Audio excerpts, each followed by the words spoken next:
Hello, everyone. Welcome to part two of season three, episode 10 of Youth Empowerment Radio. I'm your host, Carmen, and today I'm continuing my conversation with Katie Ostowick of Colorado Discoverability. If you haven't listened to part one, episode 9 yet, I highly recommend starting there. In this episode, we talk about how nature can help facilitate overall health and well being, the impact of CDA's work, and key considerations when thinking about how to make an outdoor space more accessible. We hope you enjoy part two of this conversation. Thank you for being here.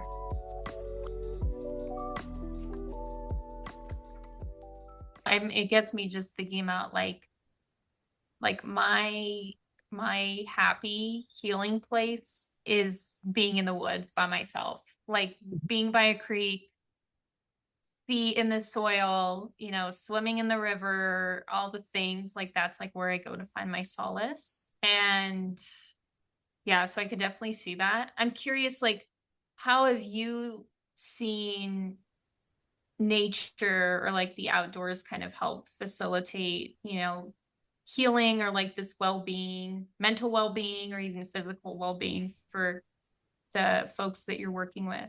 Every single day, every single time we interact with someone, whether it's in a very small way. I forgot to mention this earlier, but we work with our local VA rec therapy. So we have veterans that come through our program as well. Okay. And I would say, not the large majority, but a lot of our veterans we work with are older, and maybe they rode a bike when they were a kid. And they're like, I'd like to ride a bike again. I just don't think I can do it, but I'll give it a shot, right? And so we're always a give it a shot kind of organization. Like, let's give it a shot. If it doesn't work for you, it's okay. But give it a shot before you give up and don't try something. And so I can't tell you how many times I've had people walk in and they're just in a bad mood. They don't want to be here. It's hot. It's hot, or it's snowing that day, or it's rainy, and they're like, why am I here? I want to go ride a bike. I don't want to go ski. Like, they're just gloomy and under the weather. And how many times they come back from that activity with the biggest smile on their face.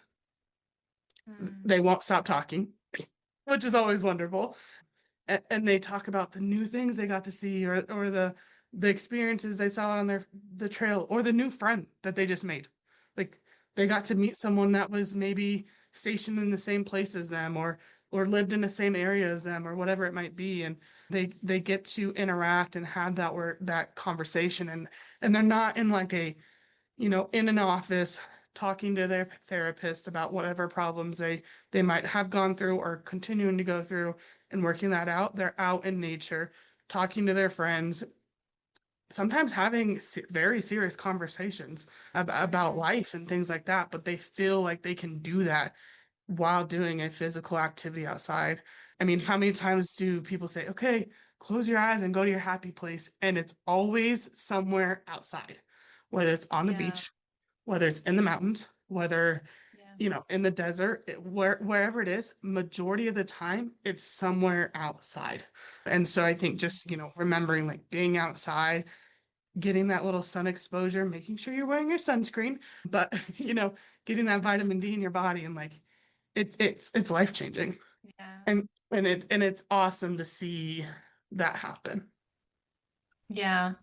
You got me thinking about just the communal aspect of just outdoor sports and sports in general, like they really do help facilitate community, and we can find community in other ways, through our jobs, if we're religious and, we go to church or are a part of different groups, but then also like having equipment that allows you to maybe for the first time feel like you can enter a community like that, a biking community or a skiing community, and not feel like cut off from that, just because of the struggle that you're facing. I think that's huge. We uh we have someone currently that started programming with us about a year ago, and she used to be an avid mountain biker, and she's phenomenal. And her diagnosis has progressed, and so now she's a wheelchair user, and She was competing and practicing to compete for mountain biking. And so we were one of her first stops to getting her back on a bike since she became a wheelchair user. And so it's just great to see her back and hear from her family of like, we didn't know she would ever be back on a bike again. We didn't know she would be able to do this again. And that was her life. That was her livelihood. She loved mountain biking. That's her heart and soul. And so to be able to get someone back out there after an accident or, some sort of diagnosis that's progressing and limiting their functionality and physical functionality in their own world, and just to be able to get someone back, like, you sleep better at night. You know that you're doing the right things for the community and the people around you, and it's it makes us just love our job so much and thrive to continue to do what we do. Yeah, that's huge. That's a really great story. Yeah. Hmm. I love that. Sorry, I'm just I sitting with that because that's really endearing. It kind of touched my heart. Yeah. Every time I think about her and every time she's around, everyone's like, how can you not be around her and not smile? I mean, she's the Yeah. happiest person you've ever met. And she has more challenges in life than we do, just to even wake up and get up in the morning and use the restroom and get herself ready. And we walk into work some days and we're like, I didn't sleep last night. And yet, whatever. Like, oh, I had to get gas in my car this morning, so I'm 10 minutes late. And she strolls in and she's had to do 20 more things before we did to even get here. And she's in the best mood because she knows that she's going to get on a bike today and she's going to go ride. And it's like, it shakes you for a minute. You go, you know what? I should probably stop complaining. I should probably stop, Yeah. being mad that I'm 5 minutes late to work or I didn't get my cup of coffee this morning, because a lot of the people we serve have way bigger problems or challenges ahead every single day than we do. And I mean, there's a lot of tears that happen around here. I have like 4 tissue boxes in my office because we cry often. I believe it. Yeah. Well, you guys are doing, really, honestly, really important work and really important work and really hard work and heartwarming work, being able to offer folks that thought they could never do something like ski, like you were saying with that mom and her kid, and then all of a sudden, like, it becomes possible. Like, that's huge. That's huge. It's and we always try not to give ourselves the credit, because the biggest credit has to go to the person that's doing the activity, because they're facing mental and physical barriers to get themselves out. And if they aren't willing to do either one of those, then it's just not going to happen. We're just there to support it, but they're doing the hardest work. Absolutely. Yeah. Yeah, that's bad. Absolutely. It's a really good Yeah. point. I'm curious, what would you say the biggest impact your organization has had? In the community or in general, I guess. I guess, like, what am I thinking about? I think I'm thinking about, like,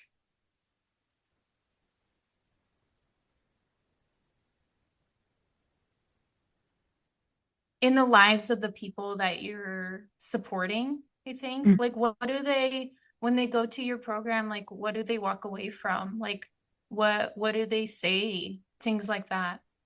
Yeah. I think it goes beyond the amount of people we serve in our programs. Obviously, that's important to us, and see how many people are coming back, year after year to every program, or are they doing multiple programs to us? The quantitative data is important, but at the end of the day, I know a program is successful by the amount of smiles that walk out of here, by the amount of happy chatter that's going on. If there's smiles happening and there's chatter going on, I know that it was a successful day. I know that we did something that was worth us continuing to do what we do. And so I think just seeing, someone doing a program with us for the first time and they come back another time, it's important. But when they come back another time and go, I went home and told my mom I rode a bike today. I haven't rode a bike in 40 years. because I haven't been able to ride a bike and I rode a bike today, and they go home and tell their family member that. Or we have a Plus Run Plus One program here at CDA. So we highly encourage family members, friends, or caregivers to come and do the program with a participant. And the reason we do that is because we see the impact it makes on that family member, that friend, that caregiver, seeing someone doing something for the first time or the first time in a long time or whatever it might be. And then they come back and go, hey, what was the name of that bike? How much does a bike cost? Can you help me find a grant so we can buy one? And I'm like, yes, yes, that's why we're here. Part of our mission is about independence and knowing that someone wants to go out and buy a bike, invest in a bike, invest in a piece of equipment. I'm only talking so heavily about biking right now because we just came out of biking season for us. So it's like forefront of my mind, right? But seeing them try to like look for that piece of equipment on their own and pursue something independently is why we're here. I know we are successful then one day that we're out of business because everyone's independently doing activities by themselves and they no longer need CDA. That's when we succeeded. That's when we did what we needed to do. But until that day, we'll be here doing what we need to do. But, that's the success is not, how many people did we serve? How many people came back? It's more about like, what is the impact that made in someone's life? I could sit here for hours and tell you stories about so many people and people trying something for the first time or trying something again after an accident that happened to them or never skiing in their whole life and seeing snow for the first time. Like, you've lived in Grand Junction your whole life. How have you never seen snow? Maybe you were just born, but like, how have you never seen snow, right? Or even been on the Grand Mesa, which is like 45 minutes away from us. And some of that, a lot of that times were their first, we are that first interaction for them to do something. So it's just Yeah. like, how do we impact their lives? That's a good point. Like I was just thinking about your examples and like how this also offers a chance for folks to connect more to the area in which they live in, connect more to the land, and how that in and of itself, like, just what's the word I'm thinking of? I don't know. It just like feels more like when you feel connected to the land, you feel connected to place, you feel more connected. You have a bigger picture of what home is, I feel like it's kind of all connected. And yeah, I just kind of thought about how it also, offers that as well. Yeah. Very cool. What's Yeah. So, yeah. so awesome about outdoor recreation is that everyone is there to help everyone. And that you never run into a situation where someone doesn't want you to be successful. You can meet someone on the path and your tire might be flat. Someone's going to stop and they're going to try to help you fix that tire, or they're going to find you a ride, whatever it might be. And there's a lot of areas in this world that people don't want to help you. There's competition. They're not there to help you. They're not there to help you, succeed or strive. And I feel like the outdoor recreation world, they all want to see each other succeed and strive. I mean, you could take a master rock climber and someone that's first time rock climbing, and that person that's, master rock climber, that's not the word, but I'm just using that word now. It's going to try to get that beginner rock climber to be successful or give a few tips, but never in a malicious bad way. And try to get everyone to do better, whatever that might be. The outdoor recreation world is just so welcoming, I guess. Yeah. And that's what makes it awesome to be part of. Yeah, I agree. So if you could like wave a magic wand and make the coolest, most accessible outdoor rec space, what would it look like? Like, what would it have? You can get as detailed as you want, but I'm curious to know. I would need the whole world.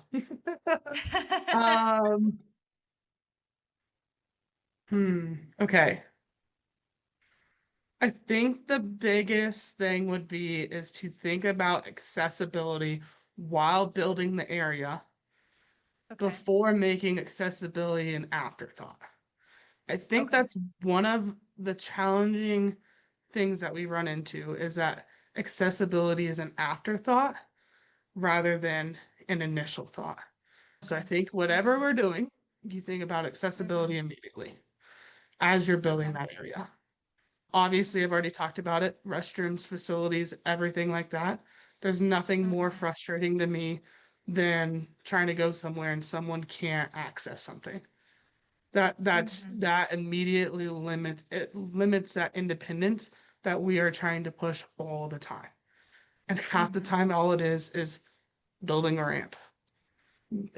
Trying to make another door in a different area, thinking about door placement, thinking about door width, things like that.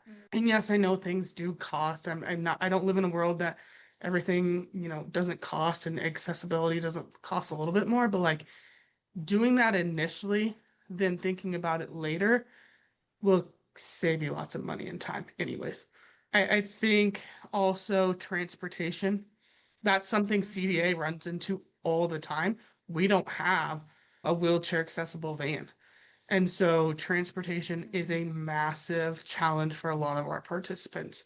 Trying to get to the office to cycle or getting home or finding someone that can bring them. So I think all transportation in some fashion would be accessible for people. Clear signage and signage that makes sense. Like makes true sense, which I think, goes back to the conversation about like talking with people that have lived experiences rather than just assuming what you're saying makes sense. Right.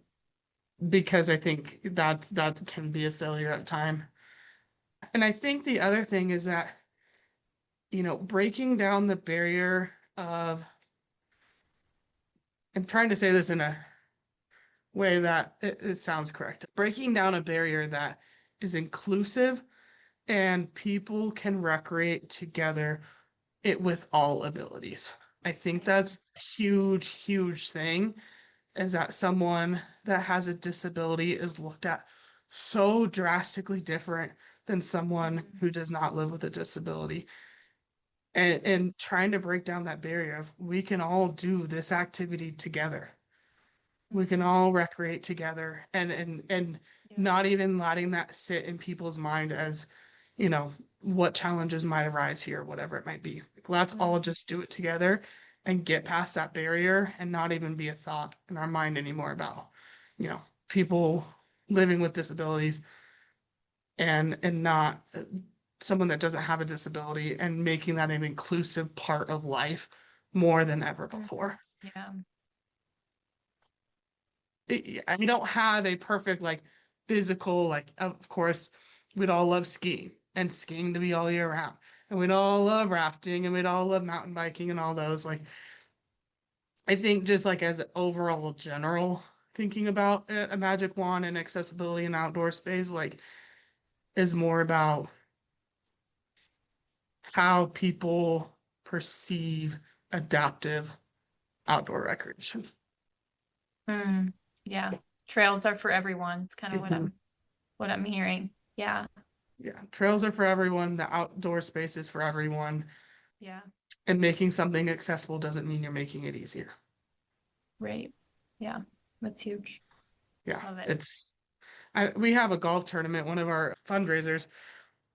Well, we did it for the first time last year in many years. And last year we had 3 or 4 adaptive teams and we had one gentleman come out and he's a wheelchair user and he has an adaptive piece of equipment that helps him stand him up and he can golf that way. And he's a phenomenal golfer. And what I found interesting is at the end of the day, the people that got to watch him golf because they were golfing near him said, he is so much better of a golfer than I am. I said, yeah. What were you thinking? Did you think that he was not going to be a good golfer because he has a disability? And some people were like embarrassed to admit it, but some people admitted to me like, well, yeah, I thought because he has a disability, he wasn't going to be that good. And I said, I'm so glad we broke that barrier for you today. And I never want you to think that again because that is not real. that barrier needs to get out of your mind. You need to never have that thought again, and realize that he can whoop your butt on golfing any single day. And will continue Oh, to whoop your butt in uh-huh. golfing every single day. So like, being able to like get the public into our space to see people with disabilities doing these things, so that Yeah. that thought is never thought again. Yeah. Yeah, I think like, that's such a good story. Yeah, it reminds me of what you said, that disability is not an inability to do something. Yeah. Yeah. yeah, like fires me up. I got anger Yeah, I behind it. can So feel like, it. I love you it. know, You have passion. You have a lot of passion. It's great.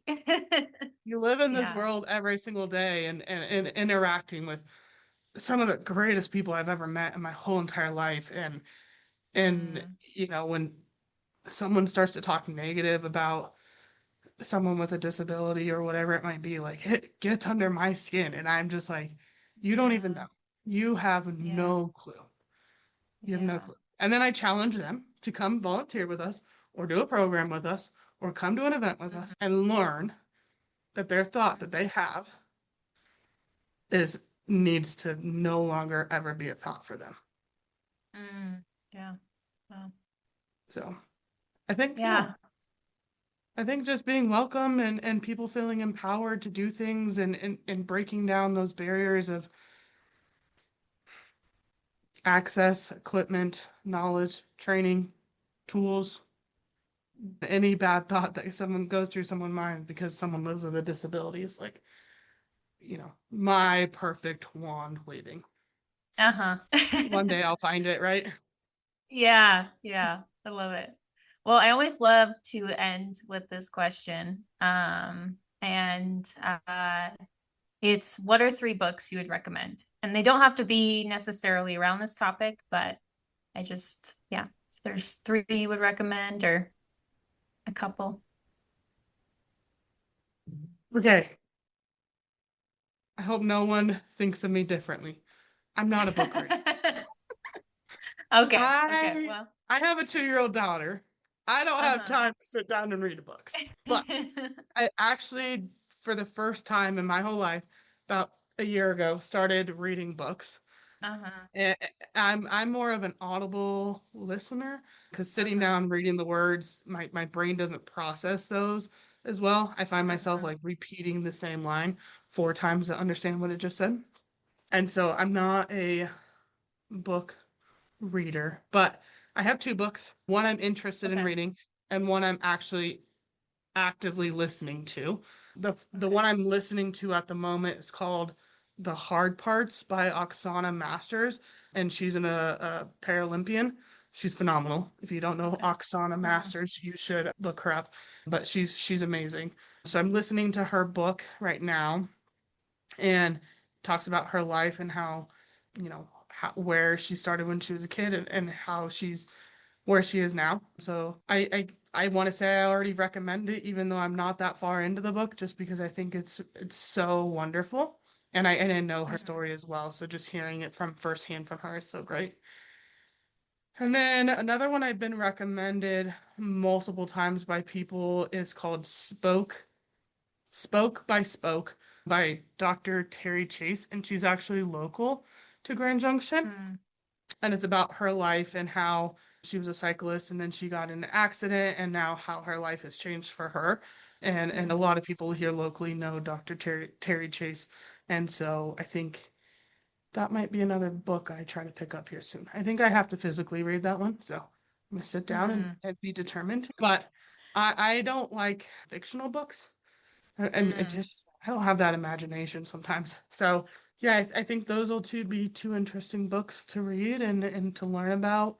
I also have a mhm. stack of books behind me somewhere about Uh-huh. fundraising and leadership that I should probably read Uh-huh. more. So can't recommend any of those just yet, but yeah, working on Yeah. those. But I'm just not a major book reader. I like to hear about people's lives by them Yeah. telling me about it. Yeah. Yeah, that's okay. Well, I mean, those both sound really good and interesting. I'm gonna be looking them up. So yeah. Well, I'll thank you send you so the links much, for them. Katie. Yeah, that'd be great. Send them over. Yeah, well, thank you so much. It was great talking with you, hearing more about what you do, and I can really feel the passion for what you do and the people that you support. So, thank you. Thanks for having me and taking the time to talk with us and learning about adapted outdoor recreation.